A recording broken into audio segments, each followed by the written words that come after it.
আসসালামু আলাইকুম ভিউয়ার্স, কেমন আছেন সবাই? আশা করি ভালো আছেন। আজকে আলোচনা করব এইচএসসি আইসিটি চ্যাপ্টার 5 এর লেকচার 20। আরো কিছু টপিকস বাকি ছিল সেটা নিয়ে। চলুন তাহলে শুরু করা যাক।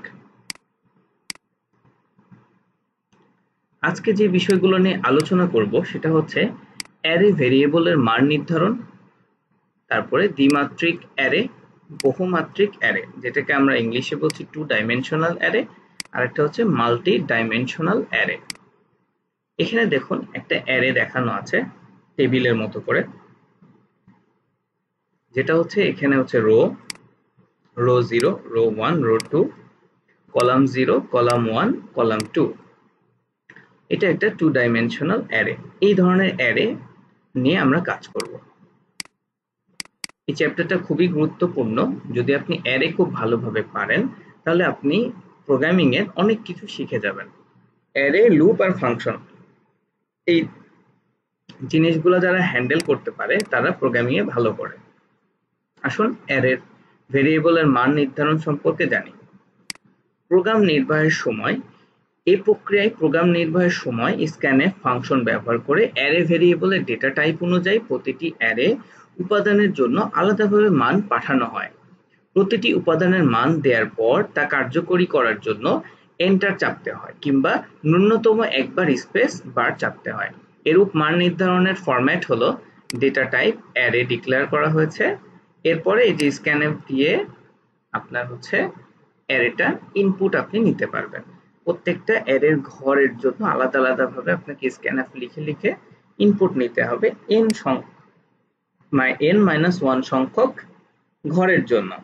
দেখুন উদাহরণস্বরূপ দিয়েছে ইন্টিজার রোল, এটা একটা অ্যারে ডিক্লেয়ার করেছে ইন্টিজার টাইপসের, যেখানে 5টা ঘর আছে, তাই না, 0 থেকে 4 পর্যন্ত। এবার দেখুন ফ্লট মার্ক, এটারও একটা 5 ডিক্লেয়ার করা হচ্ছে, অ্যারের সাইজটা বলা হয়েছে 5। এবার দেখুন স্ক্যানএফ করে ইনপুট নেওয়া হচ্ছে। এটা যেহেতু ইন্টিজার তাই %d, এটা যেহেতু ফ্লট তাই %f। এরপর দেখুন রোল is 0 and mark 0, তার মানে কি এই 0তম পজিশনের রোলের ঘরে আপনি রোল ইনপুট করতে পারবেন, এই 0তম পজিশনের মার্কের ঘরে আপনি মার্ক ইনপুট করতে পারবেন। এইভাবে বারবার স্ক্যানএফ লেখা হয়েছে। এটা একটা প্রসেস। এবার চলুন সামনে আরো একটু দেখি। আমরা একটা প্রোগ্রাম দেখছি যে একটি কলেজের কোন শ্রেণীর 5 জন ছাত্রের রোল নম্বর এবং পরীক্ষায় অর্জিত নম্বর ইনপুট হিসেবে প্রদান করে আউটপুট হিসেবে উক্ত রোল নম্বর এবং পরীক্ষায় অর্জিত নম্বর সমূহ এর আকারে প্রদর্শনের জন্য একটি প্রোগ্রাম লেখো। প্রোগ্রামটা এখান থেকে শুরু করা হয়েছে। আমরা মূলত এখান থেকে বলবো ইন্টিজার মেইন, আর এই যে ম্যাক্স এর ইয়েটা হচ্ছে 5 বলে দেওয়া হয়েছে, কারণ এই যে 5 জন ছাত্রের কথা বলেছে এই জন্য। ইন্টিজার আই রোল, এটাকে আমরা ওই যে ম্যাক্স তো আগে ডিফাইন করে দিয়েছি ফার্স্ট, এই জন্য এটাকে ম্যাক্স দিয়ে দিলাম, তাহলে অ্যারেটার সাইজ হয়ে গেল কত, 5। এবার আসুন আমরা ফর লুপ ইউজ করেছি এখানে, i equals to 0, i less than max, i plus plus, print F inter roll number আপনি ইনপুট করবেন, মার্ক ইনপুট করবেন, তাই না? তাহলে রোলের ঘরে 0, মার্কের ঘরে 0, তাহলে আপনি ইনপুট করবেন। তাহলে দেখুন scanf %d %f and roll I and mark I, তার মানে কি এখানেও 0 এখানেও 0, এই ঘরের জন্য আপনি ইনপুট করছেন। আমরা scanf দিয়ে যেটা বারবার করছিলাম সেই কাজটাই করছি এবার লুপ দিয়ে। আর এখানে কি করা হচ্ছে, এটা হচ্ছে প্রিন্ট করা হচ্ছে। এই জায়গাটাতে স্যাম্পল ইনপুট নিলেও 5 বার, এখানে স্যাম্পল আউটপুট প্রদান করলো। এই যে দেখুন বলছে for I equals to 0, I less than max, I plus plus, printf roll number %d equals to %d, then mark %d equals to dot 2, তার মানে হচ্ছে 0.2, মানে হচ্ছে 2 ঘর পর্যন্ত সে দেখাবে দশমিকের পরে। এই যে এবার দেখুন কমা I, রোলের মধ্যে I, কেন I লিখছি, I এর ভ্যালু হচ্ছে, এটা যেহেতু একটা ভেরিয়েবল, 0 থেকে শুরু করে কত পর্যন্ত হবে, চলবে 5 পর্যন্ত, তাই না? লেস দেন 5 5-এর চেয়ে কম পর্যন্ত চলবে। আর যেহেতু আমার অ্যারে সাইজটা কত 0 থেকে 4 পর্যন্ত, এগুলো মাথায় রাখেন। হ্যাঁ, এখানে দেখুন, এখানে আবার আই ইউজ করা হয়েছে, তারপরে কেন ব্যবহার করা হলো এটা, সেটা হচ্ছে যে একবার হচ্ছে রোল নাম্বারের জন্য আপনি ভ্যালু দেখবেন, একবার হচ্ছে মার্কের জন্য ভ্যালু দেখবেন, সেটাই এখানে করা হয়েছে। দেখুন প্রত্যেকটা লাইনে সুন্দর করে প্রিন্ট করে দেখানো হয়েছে। ইনপুট নিলাম, এখানে আউটপুট দিলাম। তাহলে আমরা প্রথমে ইনপুট নেওয়া আউটপুট দেওয়া শিখে ফেললাম। এবার দেখুন আমরা একটা প্রোগ্রাম করি, সেটা হচ্ছে প্রথম 10টি ফিবোনাচি নম্বর প্রদর্শনের জন্য একটি প্রোগ্রাম লেখো। দেখো এখানে ফিবোনাচি নাম্বার মানে তো আপনারা জানেন, এই যে এরকম 1 1 তারপরে কি 2, এটার যোগ মানে হচ্ছে 3, এরকম। ঠিক আছে, তো যাই হোক, এবার আসেন কি করলো, প্রথমটা হচ্ছে 1, তারপরটা 1, তাই না? তো 0 আর 1 তম পজিশনে 1 1 কে আগে অ্যাসাইন করে দেওয়া হবে। এরপরে বলা হলো কি ফর I ইকুয়ালস টু 2 থেকে শুরু করবে, মানে অ্যারের ঘর 2 যেখানে আছে সেখান থেকে শুরু হবে, ম্যাক্স কত 10 পর্যন্ত। ঠিক আছে, 10টি বলা হয়েছে, প্রথম 10টি এই জন্য। তো এবার ফিবো I এর মানে কি, অ্যারেটাকে আমরা এই যে 2 থেকে শুরু করছি। হ্যাঁ, ফিবো I মাইনাস 2, তার মানে 2 থেকে 2 মাইনাস করলে হয়ে যাবে কত 0।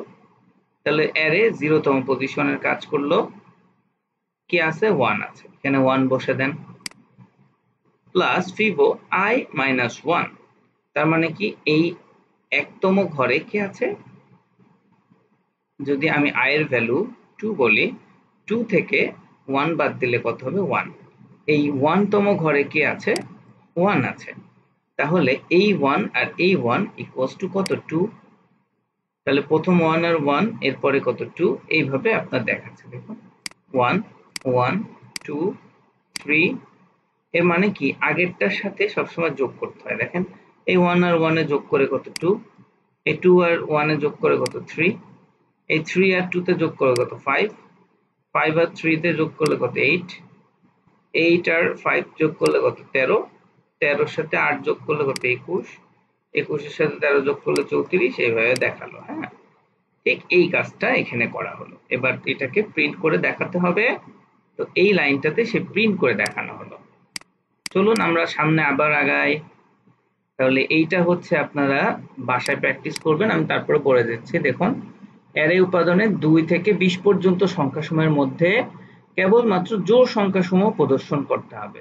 তাহলে 2 থেকে 20, তাহলে আমরা কিভাবে করব, দেখুন ইন্টিজার একটা অ্যারে ডিক্লেয়ার করে নিয়েছি, for j equals to 0, j less than or equals to size, সাইজটা কত 10, এখানে সাইজ -1 করতে হবে, কারণ যেহেতু লেস অর ইকুয়াল আছে। ঠিক আছে, আচ্ছা j প্লাস প্লাস এইটা গেল।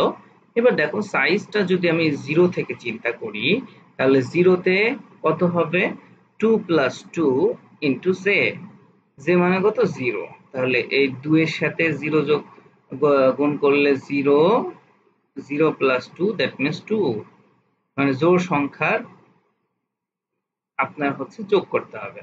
তাহলে আপনি 2 দ্বারা কি করছেন, যে এই যে এটার সাথে এটাকে গুণ করলাম আর এটার সাথে যোগ করলাম, এরপরে আমরা এই যে এখানে ফাইনালি রেজাল্ট দেখিয়ে দিলাম। ঠিক আছে, চলুন সামনে আরো আগাই।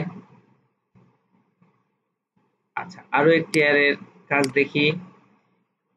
এটা একটা অ্যারে, নামক অ্যারের উপাদান সমূহের মান যথাক্রমে 7 10 15 14 17, এগুলো হচ্ছে মান দেয়া আছে, যোগফল নির্ণয় করতে হবে এই মানগুলোর। হ্যাঁ, তো আমি একটা অ্যারে নিলাম যার মানগুলো আমি এখানে ডিক্লেয়ার করে দিলাম, অ্যারো সাইজটা বলে দিয়েছে আগে 12, আমি চাইলে এখানেও 12 বলতে পারতাম এর ভিতরে, এখানে আমি গ্লোবালি মানটা ডিক্লেয়ার করে নিয়েছি একটা কনস্ট্যান্ট ডিক্লেয়ার করে।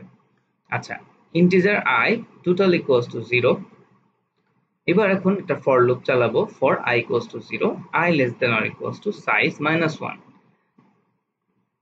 I প্লাস প্লাস, সাইজ -1 মানে হচ্ছে 11, তাই না? 0 থেকে 11 তম ঘরই তো থাকে আমাদের এই অ্যারেটা। যদি সাইজ 12 হয় তাহলে এর ঘর আছে কত 0 থেকে 11 পর্যন্ত, এই জন্য টোটাল এটা আপনি এইভাবে লিখতে পারবেন, প্লাস ইকুয়ালস টু, তো আপনি এটাকে এইভাবে বোঝায় total equals to total plus A I, হ্যাঁ, মানে এ, এই যে এ এর আই যদি বলি 0তম ঘরে কি আছে, 7 আছে। তো 7 কে ওই টোটালের সাথে যোগ করতে হবে, 0 সাথে যাই যোগ করবেন তাই চলে আসবে মান, হ্যাঁ, সেই মানটা এই যে এখানে দেখিয়েছি। এবার আসুন আমরা আরেকটু দেখি। এই 10টি ডেটা কিবোর্ডের মাধ্যমে অ্যারেতে গ্রহণ করে ওই ডেটা সমূহে কতগুলো ধনাত্মক ও ঋণাত্মক সংখ্যা আছে তা নির্ধারণের জন্য একটি প্রোগ্রাম লিখো। এটা খুবই সহজ, আমরা অলরেডি এটা দেখে ফেলেছি, আপনারা একটু বাসায় প্র্যাকটিস করবেন। এরকম আরো একটি প্রবলেম, এটাও আপনারা বাসায় প্র্যাকটিস করবেন। সব প্রবলেম আমি এখানে করে দিয়েছি। এই যে দেখুন, এরকম বেশ কয়েকটি প্রবলেম। দ্বিমাত্রিক অ্যারে,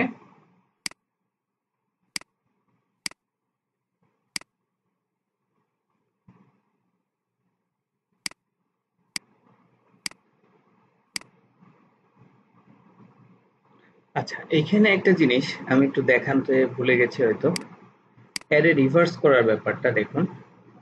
এখানে একটা অ্যারে ইনপুট নিতে বলা হয়েছে। প্রথমে আমরা অ্যারে ইনপুট নিচ্ছি এই জায়গাটাতে, অ্যারে কতগুলা ঘর থাকবে সেটা, অ্যারেটাকে ইনপুট নিব এখানে, আর অ্যারেটাকে রিভার্স প্রিন্ট করব। সেটা কিভাবে, এই যে অ্যারে যে n সংখ্যক ঘর আছে সেটাকে আমরা কিভাবে প্রিন্ট করব দেখেন, n-1 থেকে এই লুপটা চালাবো, i greater or equal 0 থেকে শুরু হবে, i মাইনাস মাইনাস, তাহলে দেখুন যদি আমার নাম্বার n-1 মানে কত, যদি আমি সে ফর এক্সাম্পল ধরেন 5 বলি আমার অ্যারেটা, তাহলে কত হচ্ছে, অ্যারের সাইজটা যদি আমি 5 বলে থাকি তাহলে 4 থেকে শুরু করবে সে দেখানো।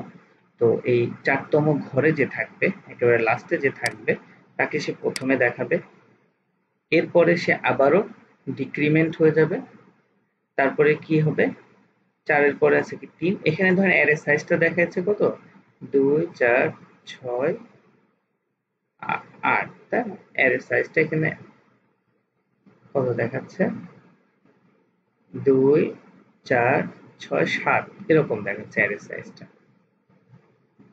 তো সেটাকে এই যে 18 27 45 24 8 6 12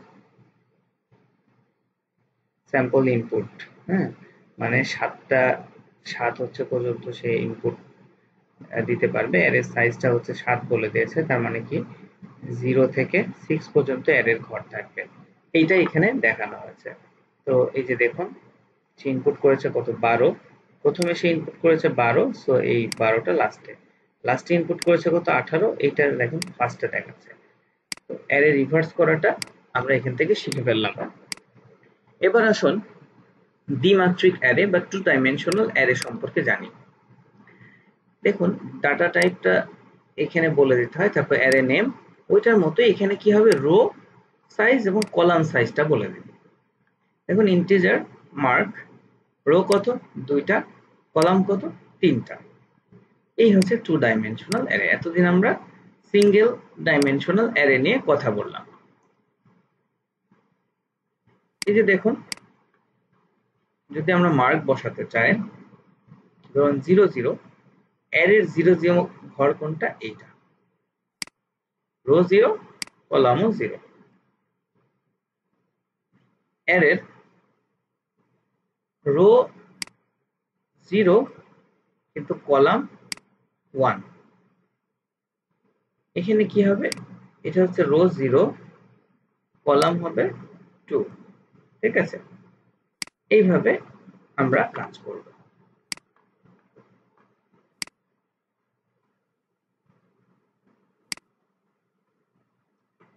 এইখানে দেখুন অ্যারের উপাদানগুলো কিভাবে ইনপুট করা হয় সেটাও দেখানো হয়েছে। আমরা একটা প্রবলেম দেখলে সহজ হয়ে যাবে। বলা হয়েছে 1 থেকে 10 পর্যন্ত নাম তার একটা ছক প্রদর্শনের জন্য দ্বিমাত্রিক অ্যারে ব্যবহার করব। তো দেখুন ইন্টিজার আর সি একটা ভেরিয়েবল ডিক্লেয়ার করে নিয়েছি, এরপর কি এমইউএল রো কলাম মাল্টিপ্লিকেশন টেবিল, এটা একটা, হ্যাঁ, for integer j equals to 1 j less than or equals to column j plus plus percentage d দিয়ে আমরা কি বুঝলাম, এটা যেহেতু ইন্টিজার টাইপস এর সব ডিক্লেয়ার করা আছে সেজন্য পার্সেন্টেজ d দিয়েছি। এবার আসুন আমরা আরেকটা লুপ চালিয়েছি for integer I equals to 0, I less than row, I plus plus, এটা ছিল কলাম, এটা রো। এবার আসুন r equals to r plus 1, I plus 1, printf percentage d, তারপরে ওই যে r, ঠিক আছে, for integer j equals to 1, j less than or equals to column j plus plus। তো মাল্টিপ্লিকেশনের টেবিলের ক্ষেত্রে কিভাবে আমরা দেখাতে পারি, ওই যে আমরা 0 তারপরে এই যেভাবে দেখাই না, যে ধরুন এটা নামতার ক্ষেত্রে যদি চিন্তা করেন তাহলে আপনি ক্লিয়ার হয়ে যাবেন, ঠিক সেই কাজটা এখানে আমরা প্রোগ্রামের মাধ্যমে করেছি। এই যে দেখুন মাল্টিপ্লিকেশন টেবিল 1 2 3 থেকে 10, 1 2 3 থেকে 10, 1 2 3 থেকে 10, 1 2 3 থেকে 10 এইভাবে গেছে। তারপরে দেখুন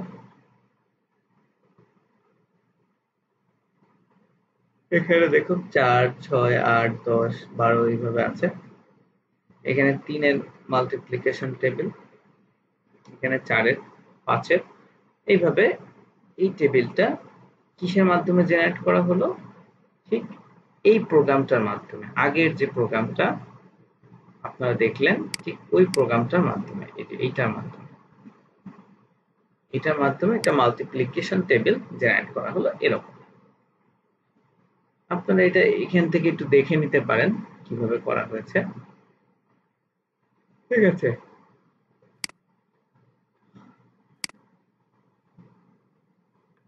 সি কম্পাইলার দ্বিমাত্রিক অ্যারের চেয়ে উচ্চ মাত্রা বিশিষ্ট যেমন ত্রিমাত্রিক, চতুর্মাত্রিক প্রভৃতি অ্যারের ব্যবহার অনুমোদন করে। এরূপ উচ্চতর মাত্রা বিশিষ্ট অ্যারেকে বহুমাত্রিক অ্যারে বলা হয়। কতগুলো বিশেষ কাজে এ ধরনের অ্যারে ব্যবহার করা হয়, যেমন দৈর্ঘ্য, প্রস্থ, উচ্চতা বিশিষ্ট কোনো বস্তুর আয়তন নির্ণয়ের জন্য ত্রিমাত্রিক অ্যারে ব্যবহার করা হয়ে থাকে। তো আজকের মতো এখানে আমরা শেষ করব। যদি আপনাদের কোনো প্রশ্ন থাকে অবশ্যই প্রশ্ন করবেন। আসসালামু আলাইকুম ওয়া রাহমাতুল্লাহ।